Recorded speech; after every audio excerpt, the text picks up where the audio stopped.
Yé alandaki conseil à voisin na ye, il avait un voisin wana yebisi non to kende panganga moko je crois na bumbukuna. Oyo osali otenga na ye parce que ba ibinga téléphone na lingi obomelanga mutu wana muibi wana nganga yebisi non biso to oboma ete biso to sengo kaka juste otekela biso mutu wana. Otekela biso ye to peso $80,000. Era yo kibongo talaka kandimi.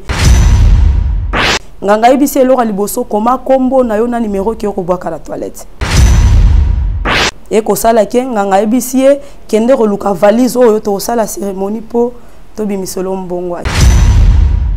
Nganga sali pe ba biloko na ye abi ba majovi $80,000 na misuboy. Nganga yebisi condition moko pona livrer yo mbongo oyo bandosa elango pe ba retour ezalate il faut te coucher. Comme maman a dit déjà bon à boire quitter, la fille a accepté.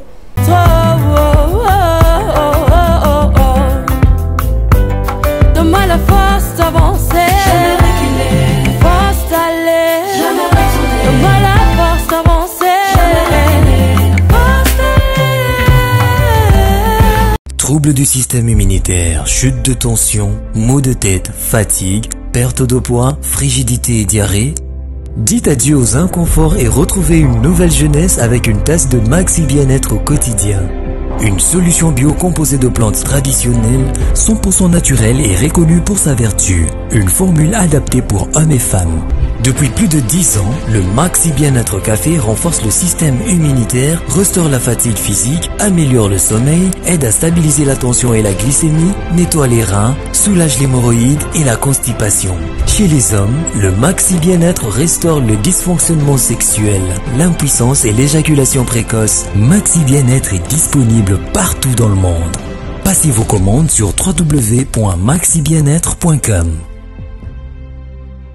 Vous nous suivez sur Nouvelle Tendance Télévision, culture d'excellence au rendez-vous, mesdames et messieurs, bienvenue, bonjour, bonsoir, tout dépend de l'ère à laquelle vous nous suivez. Nous vous transmettons les salutations de la part de toute la grande équipe. Il y a Jordan Panzouki au four et au moulin, donc c'est comme ça que nous allons travailler. Parlons de la Fondation Ndélé, au cœur de la nation, ainsi que l'orphelinat Famille du Cœur Christ Rédempteur. À travers cette opération, vous êtes sensible aux cris de détresse, vous avez besoin de soutenir les orphelins, le veuve, le démuni. Pensez à cette structure et Dieu va tous nous bénir. Parlons en images et on se retrouve juste après. Tango nyonso molinganga nazalaki komona baninganga na baboti na bango nanga baparent baza te vinanga pasi. Est-ce que kokufela baboti ezali sumu? Kozanga baboti est-ce que ezali sumu? Voilà, na kopesa bino message. L'orphelinat Christ Rédempteur et ana posa lisungi na bino. Tala musala munene zo sala pona bana. Tala musala munene sala pona bana oyo mokile tiki ebwaki. Mais nzamba termine nzelo orphelinat oyo pona ko encadrer bana oyo. Yaya lisungi na yo to na ngoposa.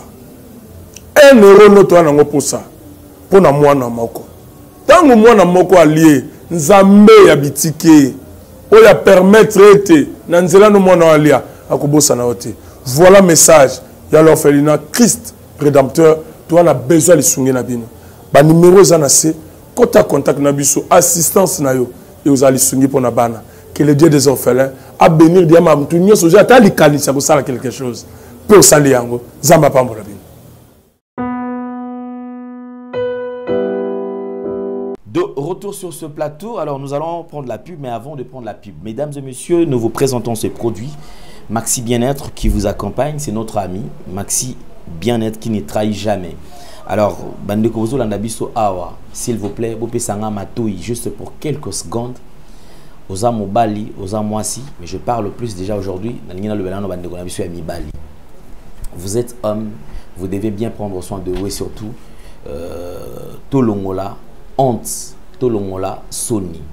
Vous savez aujourd'hui nakati ya bandako ebele presque 75% ya mibali ba na problème moko lié na faiblesse sexuelle, impuissance sexuelle, hémorroïde, ba faiblesse. Pourquoi? Parce que vous êtes homme, vous avez tout, vous avez papa, vous avez ba tonton au bokenda ko bunda pour na famille na bino. Bravo. Coup de chapeau. Mais vous devez également vous faire soigner. Vous savez, ma partenaire na biso lelo et belé ba mariage instabilité koti. Pourquoi pour nani ni kaka? Parce que mon bal les sous azali ko pesa sous le meilleur et mon côté. Je vous recommande ces produits Maxi Bien-être. Regardez déjà présentation nango. Bozo mona kezali très classe, très propre et d'ailleurs bozo mona ngeza nakati. Donc Maxi Bien-être oyo, vous allez na problème, il y a ba faiblesse, c'est-à-dire au salaka lié na ba musala au salaka. Déjà et longola yo ba faiblesse wana et puis sur force. Maxi Bien-être oyo ko sunga yo na problème metali hémorroïdes interne ou externe et ko sunga yo na problème ya sucre, glycémie et ko stabiliser sucre et ko sunga yo na problème instabilité et tension qui taka deux fois monsieur mati et ko zongi sa tension na yo très stable. Ata omelaka ba produit ba kisi mindele eza na problème mon côté ou omela yango. Et kosunga yo na éjaculation précoce. Les gens se disent oza même pas na 40 ans, même pas na 35 ans, même pas na 50 ans, même pas na 60 ans, oza na nos jeunes. Mais yo moko comment peut-être durée na yo pan o ya ko passer kozala na mwasi na maman omoni ki eumila na ngol société. Il faut te faire soigner. Maxi Bien-être et ko soigner aux zongi ndenge ozalaka. Ozali na problème ya éjaculation précoce, impuissance sexuelle ezo sungayo. Maxi Bien-être ezali complément alimentaire. Ezana ba vitamine na bilo so régime alimentaire ezali équilibré te bilo so liaka te. Maxi Bien-être ezali ko sungayo na côté wana. Ça te donne la force, ça te rajeunit. Et n'en parlons même pas par rapport à Ndeko Mbali au mon susu au konda na côté à bon papa au monde qui est aux zungi normal. Alors je vous prie de consommer cela sans modération. Merci parce que vous allez belé bobenga. Le carton au ezali kakana $35 ya pamba. $35. Donc comme ça on va 35 est cher boy. 35 boy. Mais la santé n'a pas de prix. Au lieu qu'on n'est pas charlatan, depuis bando sala o ya kotungola, o ya banini et aux hommes la solution mon côté. Mais oyo ozala dessus. Merci beaucoup na bande koto boko benga na numéro na biso ali affiché wana. Deuxième produit ezali anti-poison. Moke komi mabe. Mais yeba komi batela. Benga na numéro na biso okozwa kisi na yo ya anti-poison. Lorsque vous avez kezo ki na milier moko oza na yo sûreté. Omelika cuillère moko. Ata batie le poison ya sorte ya ndenge nini. Ezala ya mupepe, ezala bachaki na parfum, ezala bachaki na climatiseur, ezala bachaki na poignée à porte, ezala bachela que ceux qui wapi. Ata oliaki omelaki ekosala yo eloko mokoti. Oza déjà atteint na poison. Kozela trop tardé. Le poison se présente dans plusieurs formes. Batomso albaka yo yokaki ne ntango yo belaki poison. Ezala batomso ce poison azoyoka libum moto ezali kopelaye. Mususu azoka motema ezali kopela moto. Mususu na kati ya sentime na kino on dit bazo na kati bazo kata kata ja biloko ba douleur moko na kati. Misusu ezali ba fièvre. OK pe na hôpital bakangio effectivement na malaria, bakangio pe na typhoïde. Zoka eza nango malaria te eza typhoïde te ezali poison. Oko constater quand tu vas à l'hôpital, au sali ba examen ba prescrire yo soit bazongi sur ba mai, ba traiter yo tina suka. Mais fièvre zoka tanate ce que vous savez ce examen balobi ote typhoïde ango ezali ko persister alors que ça typhoïde oza atteint na poison et lorsqu'il sera tard moyen sous ba traiter yo ezate parce que lorsque le poison attaque ezali ko attaquer système immunitaire na yo ezali ko attaquer ba organe et ba ni ko ronger ndo yo ka ote ba tout ba kuti ja moto foie déjà et bebaki et tobokaki ote déjà moto déjà ba poumon et tobokaki ba intestin eliaki. Alors soyons prudents, je pense que c'est pour la première fois. Là, si on a abordé ce sujet, que c'est que sujet, ils allaient la droiture, ils allaient sérieux. Causer la lobité. Merci beaucoup, Nabino Soto. Prenons la pub. Troubles du système immunitaire, chute de tension, maux de tête, fatigue, perte de poids, frigidité et diarrhée. Dites adieu aux inconforts et retrouvez une nouvelle jeunesse avec une tasse de Maxi Bien-être au quotidien. Une solution bio composée de plantes traditionnelles, 100% naturelle et reconnue pour sa vertu. Une formule adaptée pour hommes et femmes.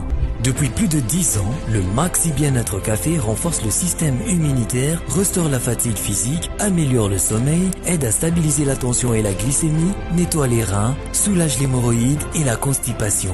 Chez les hommes, le Maxi Bien-être restaure le dysfonctionnement sexuel, l'impuissance et l'éjaculation précoce. Maxi Bien-être est disponible partout dans le monde. Passez vos commandes sur www.maxibienêtre.com.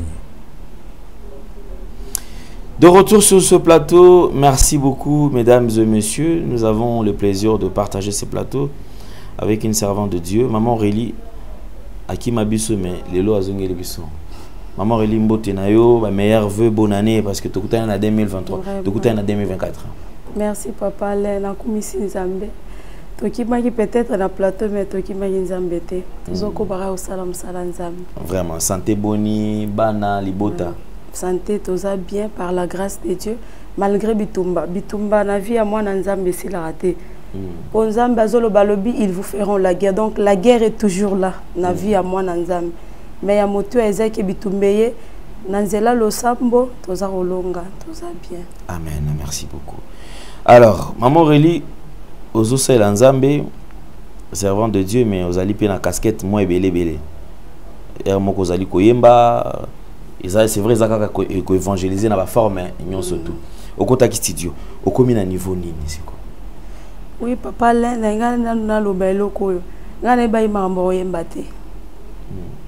je me rappelle, Nazara na Fritude, na cité Bethel, il y a Johannesburg, na salara choral moko ya safa feza banzembo na katanga mingi nde yemba reza ba choral moko ya bande ona biso ya balubakati.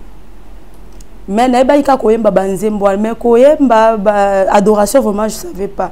Mais un jour tant on a yebna nazui appel à Nzambe kolo ebisingano tu vas aussi évangéliser na nzela ya koyemba. Et je me demandais na koyemba nini na bandoyemba banzembo abatu. Mais ezaki surpris pour nanga mukomusu na fandi nazai le roi na cuisine. Na kin kolo ajobisanga lobi comment nzembo yo revenez à l'Éternel notre Dieu.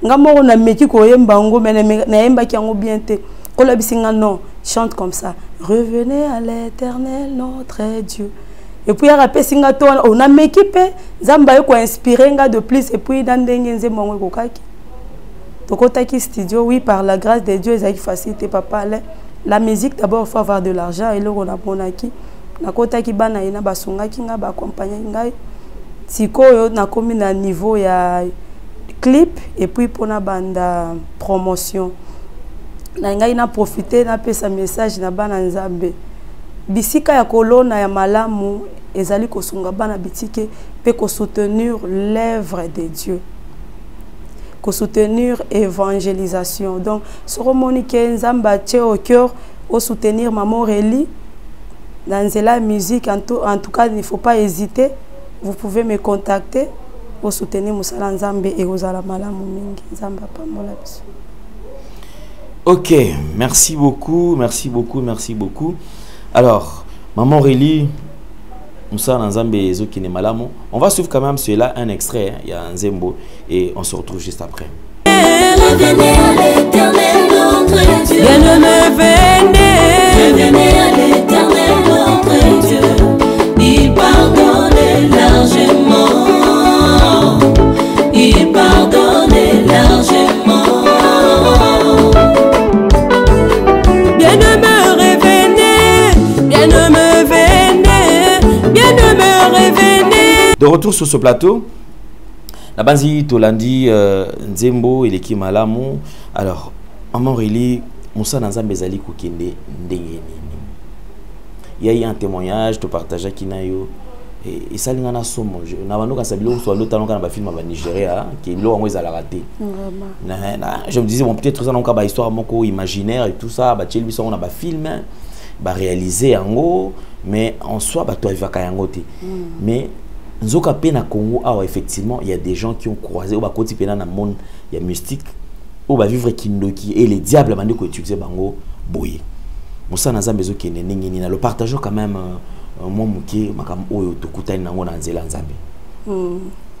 Papa lenga moro Moussala Nzambe vraiment na roma obanga bankambo ezo ya vraiment il y a une sœur on a obatté la quand même combo nae.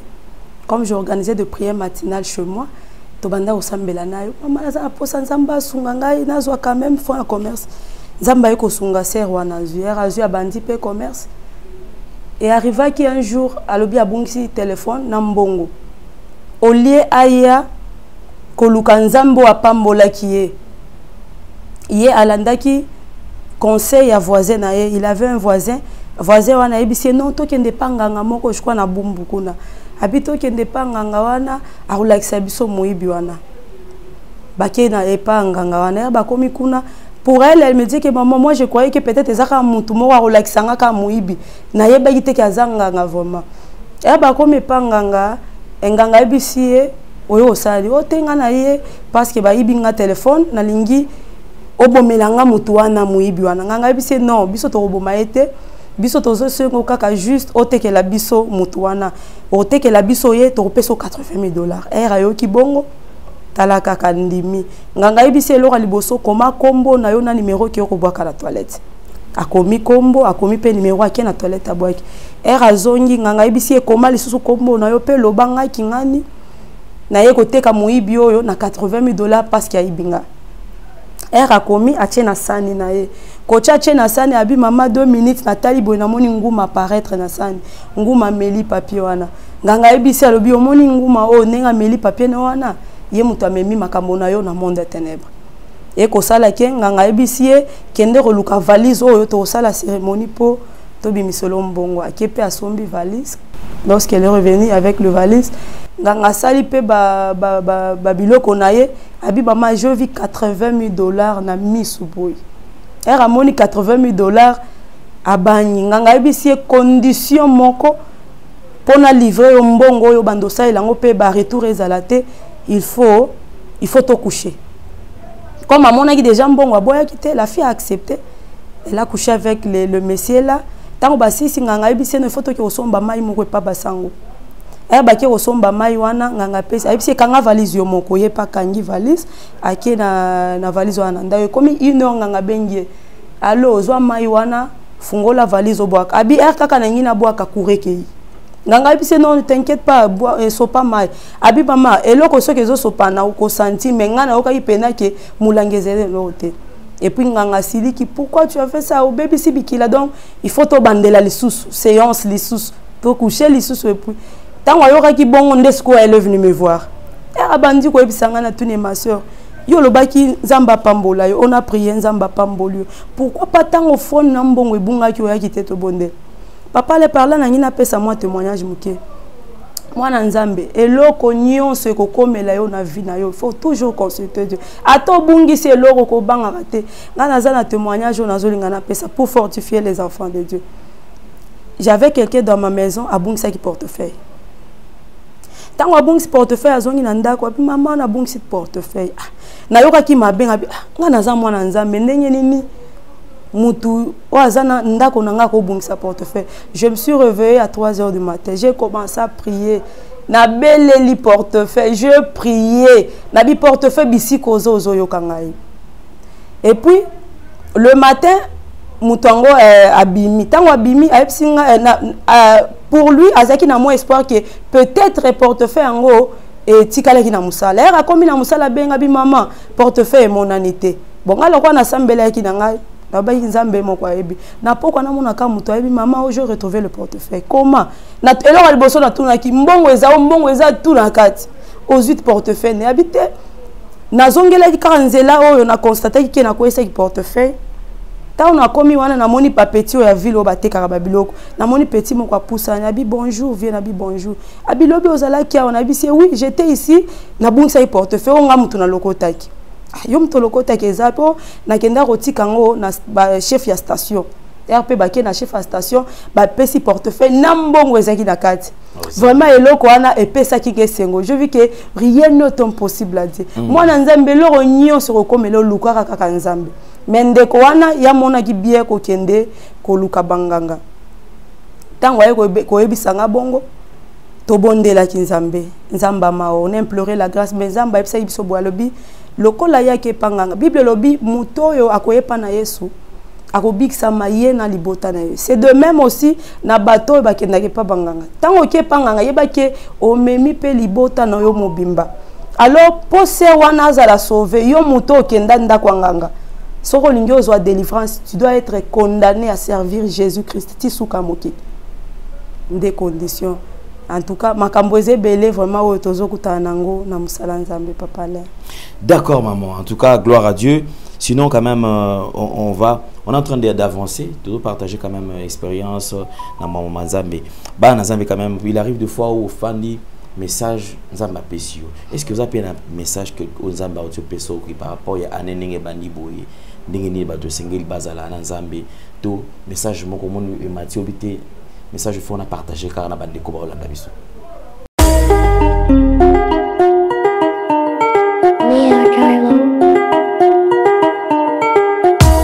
Congolais et Congolaises, habitants du monde entier, dans l'optique de vouloir vous offrir un cadre de vie sain, paisible et sécurisé, Toronto City VIP de Maluku met en vente des terrains de 20 mètres carrés à bon prix. Ces terrains bénéficieront de l'eau potable, l'électricité et des voies gravelleuses.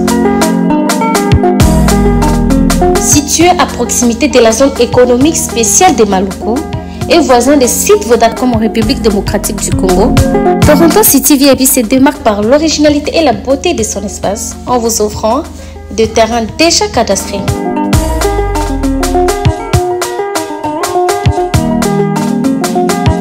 Biso Toronto City VIP de Maluku. Toza non loin en zone économique, pene ya cité Vodacom. Toza awana ba parcelle il y a 20 mètres carrés na talo malamu. Possibilité de paiement cash ou par échéance. Pour plus d'informations, contactez Papa Willy Mafoula au +1 905 730 1540.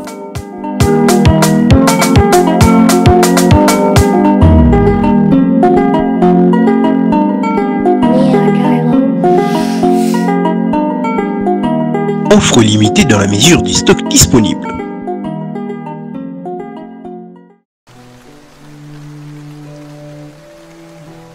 Maman, il est déjà 10h, j'ai faim. Makala eza ya kosila awa mpe mbula esangani na moi tozela mbula esila na somba makala. Maman Kalunga, sa fille mange. Elle mange. Maman Kalunga. Oui maman. opelisi mpe groupe te ozolamba na région ndenge nini? Hey, kolamba ya libela ngai nasalelaka cabiogaz. Cabiogaz? Cabiogaz esalami na nzela ya digester ezobongola badeshe en énergie de cuisson, badeshe ya biloko oyo toliaka na ndako to mpe na bafete, badeshe ya ferme agricole to mpe ya bangulu nde epesi biso énergie mpona baregio ya biso ya gaz. Nga depuis nakoma kosalela digester ya cabiogaz, dépense ya makala to bomboni ya gaz esila. Mukolo kobanda kosalela cabiogaz ata bambula ya makasi to moi ya makasi bana bakolela olisite ndenge bazolela.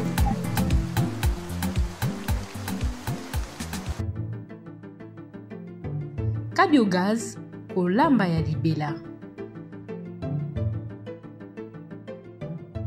Oui, message à liboso ezali. Avant toko tambula sikankola ebisa lobi l'année 2024 ezali mboka ya esengo. C'est un pays qui coulera le miel et le lait. Mais ils ont la condition. Kola lobaki bako rejoindre na mboka 2024 qui est un pays qui coule le miel, et ça bateau bako tambola na kobanga. Bateau bako zala attaché. Bako mi pesa na kosalela e. Des messages oyo nzamba pesa kibiso. À part wana, ils ont un message kola epsa ingai que je dois parler sur les conséquences de l'infidélité. Na si ça qui était témoignage ya ndekwana.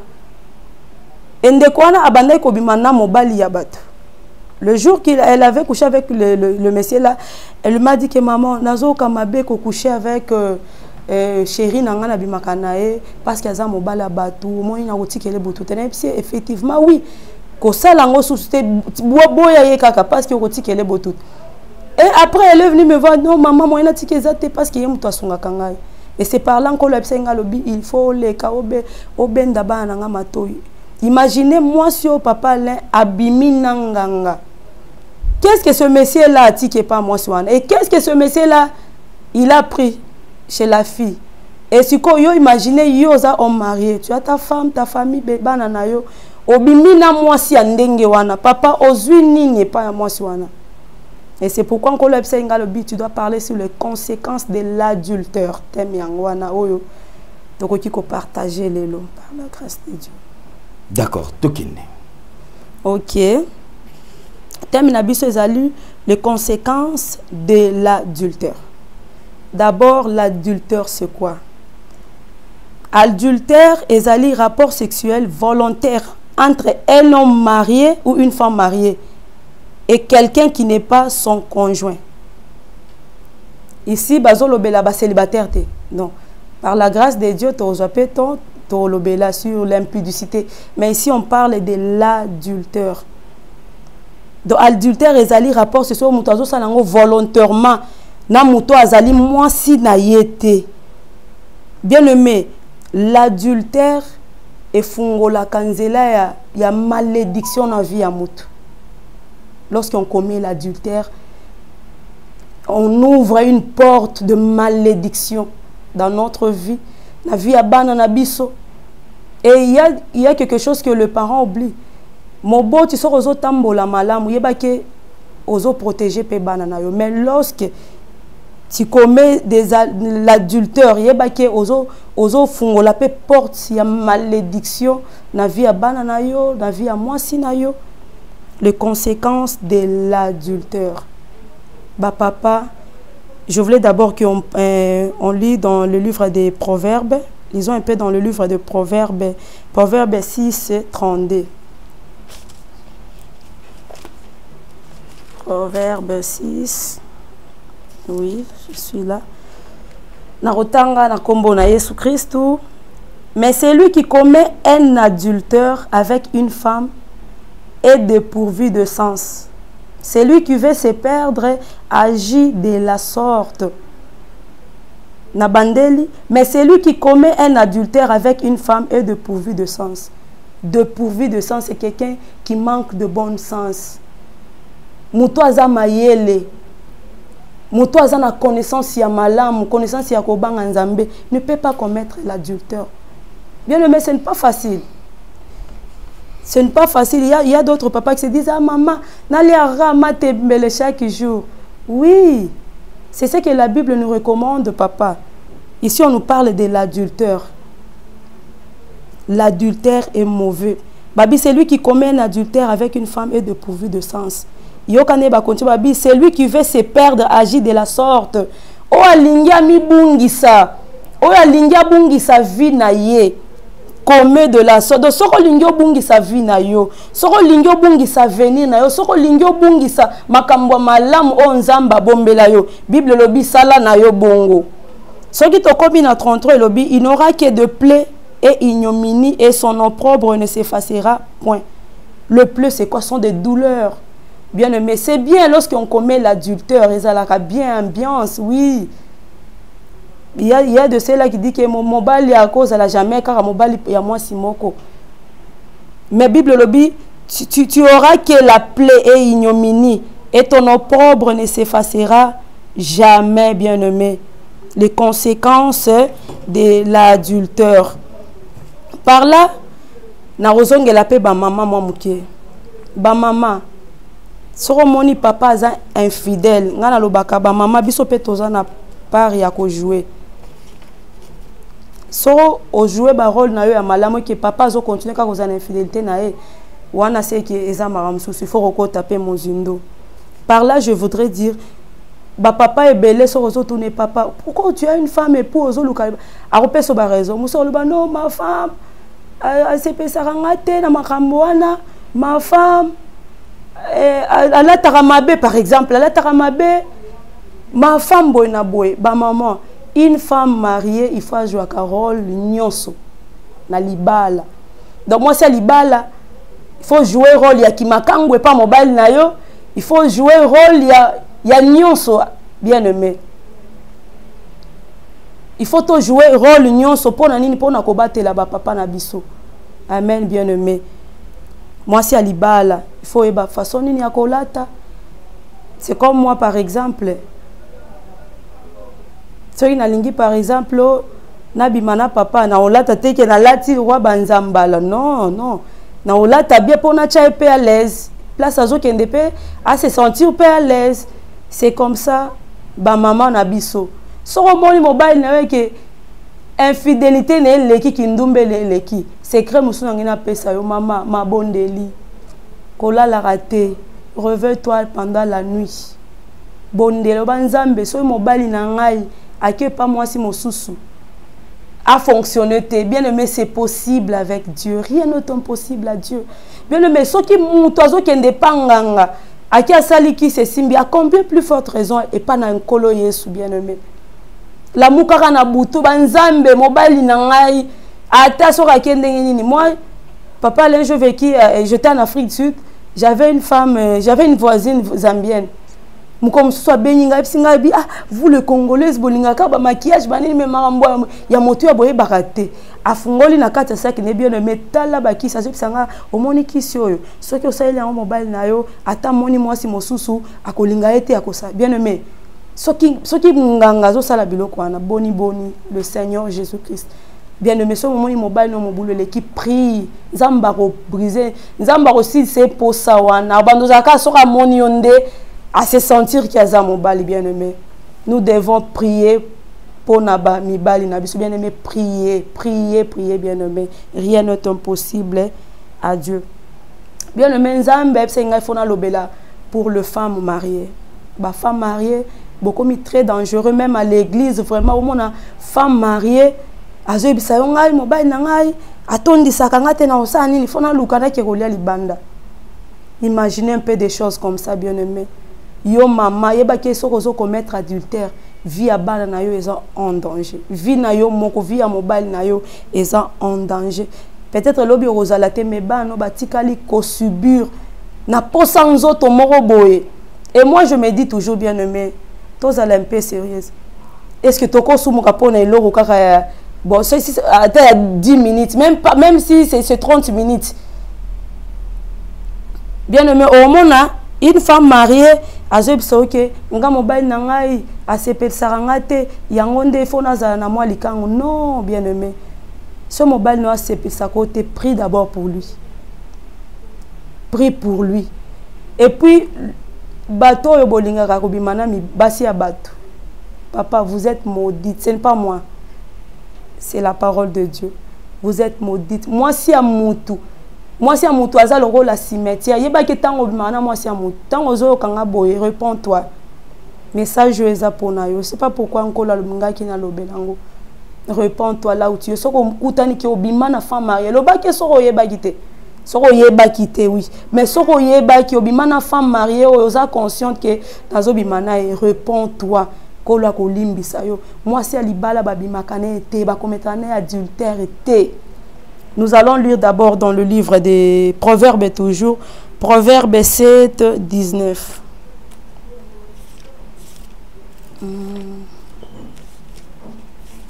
Proverbes 7. Proverbes 7, 19, je lis au nom de Jésus-Christ. Car mon mari de pas à la maison, il est parti pour un voyage lointain. N'a sauté na 23 jusqu'à ce que ok notre partager dans nous 19 abi car mon mari n'est pas à la maison il est parti pour un voyage lointain. Amen bien aimé ici on parle il y a moi si alibala o ya kometaka du temps na sima ya mobile nae azo bisa mibali mususu boyabi na 18 balobi boyabi viens enivrons-nous d'amour jusqu'au matin livrons-nous joyeusement à la volupté car mon mari n'est pas à la maison. Moi c'est libala mikolo mobile nanga zate. Yaka nanto sepela yako sepesanga bien aimé. Toi qui es en train de m'écouter, yo zwaka basia bato. Arrête cela, réponds-toi. Na 23 bazo bababi na 22 plutôt, il s'est mis tout à coup à la suivre comme le bœuf qui va à la boucherie, comme un fou qu'on lit pour le châtier. 23. Jusqu'à ce qu'une flèche lui perce le foie comme l'oiseau qui se précipite dans le filet, sans savoir que c'est au prix de sa vie. Amen, bien aimé. Ici, on parle de la mobile, mouto, abimakana, moisi à mouto. Oebike, moisi à bat. Bien aimé, il faut faire très attention avec les femmes mariées. Avec aussi les hommes mariés. Les hommes mariés, bazaba intouchables. Les femmes mariées, ils sont intouchables, bien aimés. Banganzambe. Alobi, abi sans savoir, on a 23 abi, sans savoir que c'est au prix de sa vie. En danger, c'est la parole de Dieu. Na 25 babi babi, que ton cœur ne se détourne pas vers le voie d'une telle femme. Ne t'égare pas dans ses sentiers. Nanzela mosel bala kokota kate. Sora bisi nga mobile nanga a sepesa nga te yebise ke koluka basali ya Nzambe. Aki koluka basali ya Nzambe, bien-aimé, prie pour ton mari. Et à part ça, bien-aimé, Bananzambe, il ne faut pas être hypocrite. Au sambeli pona mobali na yo, parce que Bible lobi, lorsque vous êtes déjà marié, bozan na droit à divorce et c'est regrettable. Moi c'est mon na boy mobali na po a CP sarangate, c'est regrettable ma soeur. So monique mobali na CP sakote et si yo te droit à ko déconner ko commettre adultère, qu'est-ce qu'il faut faire? So vous en a problème wana nanda kona yo, oh papa CP sakote bonde la Nzambe. Dieu est capable de tout, notre Jésus, il est capable de tout. Bonde la Nzambe, et à part ça, bien aimé, oko lukape ba produit ya malam, ba produit ya ba toalokuta te parce que ba produit ezebele. Par exemple, il y a le produit Maxi bien-être. Maxi bien-être. Na sali publicité na ngote mais na zolo ba bosolo. Maxi bien-être. Oko lukape au pesi papa, bien aimé, olé ya kokiende ko commettre adultère. Bongisa papa bien sombele maxi bien-être bonde la kapona ye bien aimé. Kokomona ke e kozala malamu. Moi je m'étonne lorsque batubazolo ba crise le qui na Congo no c'est partout dans le monde. Yeso loba qui y aura de famine, il y aura marmoyon so yeso la kaki et si koki sami bien aimé. Réponds-toi bien aimé, yeso limbisa kamasumu nyoso. Si seulement tu reconnais, réponds-toi, réponds-toi. Bele la Nzambe na vie na yo. Torotanga 1 Jean 1, 9. Si nous confessons nos péchés, il est fidèle et juste pour nous le pardonner et pour nous purifier de toute iniquité. Bien aimé, ici la Bible dit que et pour nous purifier de toute iniquité. Donc, ezana lisumu moko te Nzambe akoki ko purifier bisote. Ezana lisumu moko te Nzambe akoki ko limbisa bisote. Nzambe lingani mutu, reconnais seulement que tu as mal fait, reconnais seulement que tu es coupable, bien-aimé. Nzambe akolimbisa yo. Ko kanga motema te, réponds-toi. Ko kanisa te ke lisumu na sala ki vraiment est-ce que Nzambe penza ko limbisa nga oui. Il va te pardonner. Regrette seulement. Demande pardon à Dieu. Rappelle-lui cette verset de 1 Jean chapitre 1 verset 9. Si nous confessons nos péchés, il est fidèle et juste pour nous le pardonner, pour nous purifier de toute iniquité. Amen, bien-aimé, que Dieu nous bénisse. Voilà, merci beaucoup. Je crois que nous sommes arrivés à la fin. C'était un très bon message. Et qui nous interpelle d'ailleurs. Donc, c'est-à-dire que Jésus-Christ revient très bientôt et arrêtons d'être naïfs. Nzambe a abisonyo surtout, Nzambe a pris sa capacité. Et maman précisé, maman mususu toko tsanzambe za maman toko tsanzambe te. Yozo bele moroid olba oko tsanzambe. Or négligence na yomoko. Il y a des produits qui peuvent vous aider, mais au tika loana kaka nzambe croyant que nzambe a sala. Nzambe pas otala zo mais maman no penda quelle paresse. Attends aux ala goy amour. Donc quand tu es malade, il y a certains trucs que vous allez vous déranger ou qui facilement yo moko. Pourquoi ceux qui na mot de tête et bêtio makaso que vous avez mot de lipante paracétamol omel. C'est comme ça avec Dieu. Nzambe a pris sur la capacité, a pris sur maïel, tu as les atouts. Utilise ce que Dieu t'a donné pour permettre aux alamalam. Arrête d'être pleurnicheuse. Aux alakawana ou les lagana yoka kakolila kolila nzambe tout peut s'arriver ma baka difficile. Baka difficile. Baka oyomo ko régler ko trouver solution. Avance. Affronter un mot et vie il y a adultère. le bilan au servant de Dieu. Nous devons faire très attention. Ça m'a dit qu'on bloquer penza au mituni yango na sala nini. Nzoka yo muninga pesi mbongo yo musala simanae o baloka o ke mana mwasina. O baloka obima na mobali. Je sais que c'est un message très difficile à consommer, surtout les jeunes filles à l'élo. Message maman il ba ko inope pona. Ba chiza. Ba se il y a le bika ko te panzambe et là on se zate bo ina epete bo linga au contraire dans des konamino moi si ça peut jeune azali pe ko motiver vous savez ça fait plaisir à comment que basi kitoko kati na Yesu. Amen. Aza kitoko, aza bien, mais andimeli nzambe. Amen. To c'est la carte muta beteli ya komino ki moyen te otende nzambe tolo na se, mais muta aza na malamu, aza en bonne santé, azali kolia malamu, azali ko prendre soin de famille nae et en même temps elle est au service du Seigneur. Amen. Merci beaucoup maman Aurélie. Alors je pense que pendant ko kabana pona elo, likamso ya kolobezali. Likamso ya kolobezali ke toleka ki na élection. Peut-être centaines de salles qui na le cas qui était bien aimé to le cas qui na ba élection enkolo epsenga lobi batu ba voter choix na bango oui bien aimé au voter mokonzi mboka oui. Est-ce que tu as déjà voté Jésus-Christ dans ta vie? Ceux qui n'ont voté Yesu te na vie na yo, c'est le moment voter pe Yesu parce que Yesu soro voté nda obongiselo marambo nyonso obongiselo marambo famille na yo obongiselo avenir na yo obongiselo marambo nyonso donc ya obakiseza bongo bien aimé to voter Yesu parce qu'il y a une des finales il revient bientôt il nous aime beaucoup bien aimé malgré nos fautes nos péchés il nous aime bien aimé to zongela Yesu ça c'est le titre d'ailleurs il y a Nzembo oh nazaki inspiré par Kolo Emoko Jésus-Christ Abi revenez le titre indique de revenez à l'Éternel notre Dieu donc tozongela Yesu bien aimé to voter Yesu lokola mokonzi pe mobikisi Nzambe ya solo Kolo apambola biso. D'accord, merci beaucoup. En tout cas tukomi na Soukar. Merci beaucoup, nous avons reçu pour vous la servante de Dieu. On espère la retrouver encore très prochainement. Vous avez besoin de la soutenir au Kipeko Benga. Voilà que ça commence au sala pour natina na kosunga et la télé c'est de l'argent. Amen. Mosa na Nzambe et senga kambongo. Mais yo peston on lobité na moni vision o servante za na ngonga pe na tchai maboko. Au foot il a tas de mois na télévision. Ya kumu ya koleka na ekaka. Mais il arrive des fois message zali mais otala na oleka nini il faut na zo bon transport, il faut na kendo ko foot na chaîne et voilà comment est-ce que ça se passe. Merci beaucoup. On se retrouve très prochainement. S'il te plaît, j'ai aussi des gens qui m'ont soutenu, qui est dans cause à la quand même, gratité. Zamba Pambola, papa Jean-Richard Beni à Londres. En tout cas, il y a supporté presque 50% de studio Zamba Pambola et aussi le frère Nyembolumbu na USA.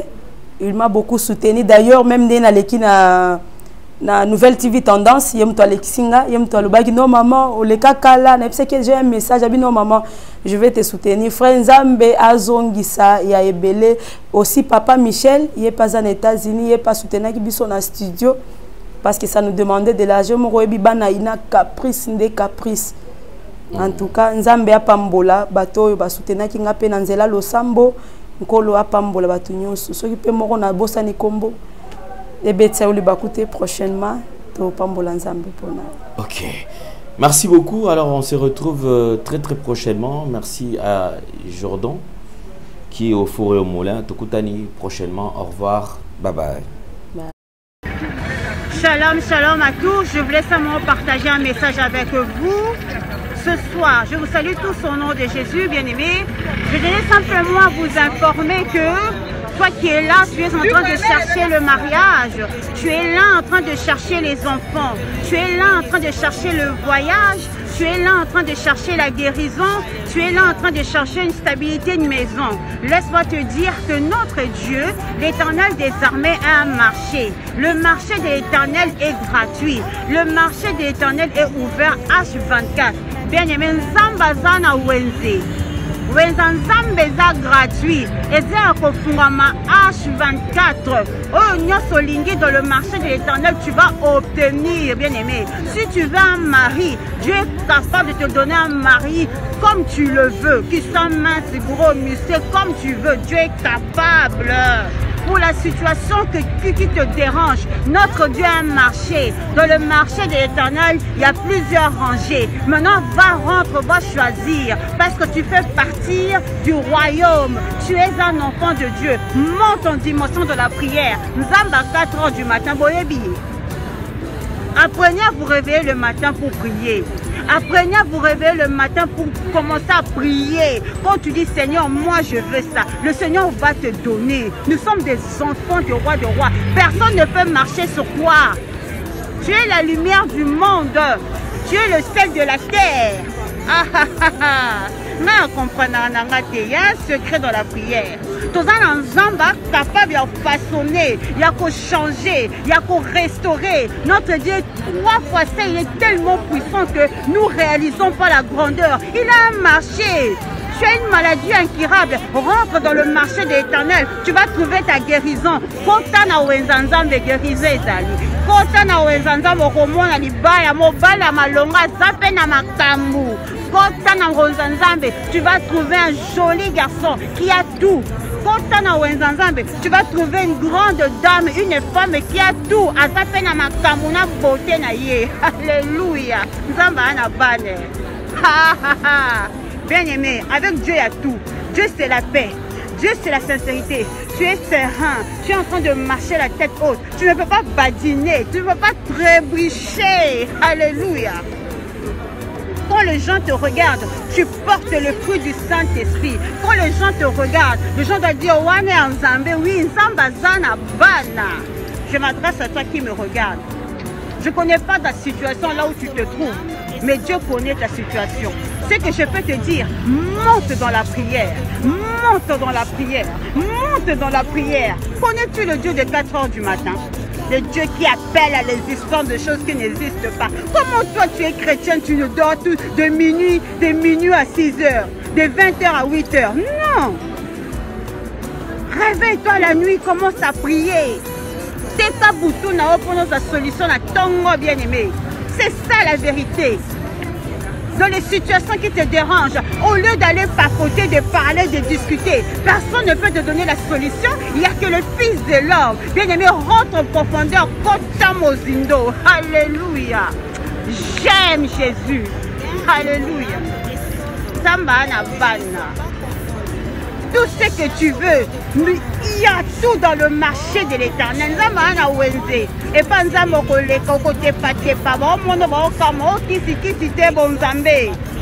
je m'adresse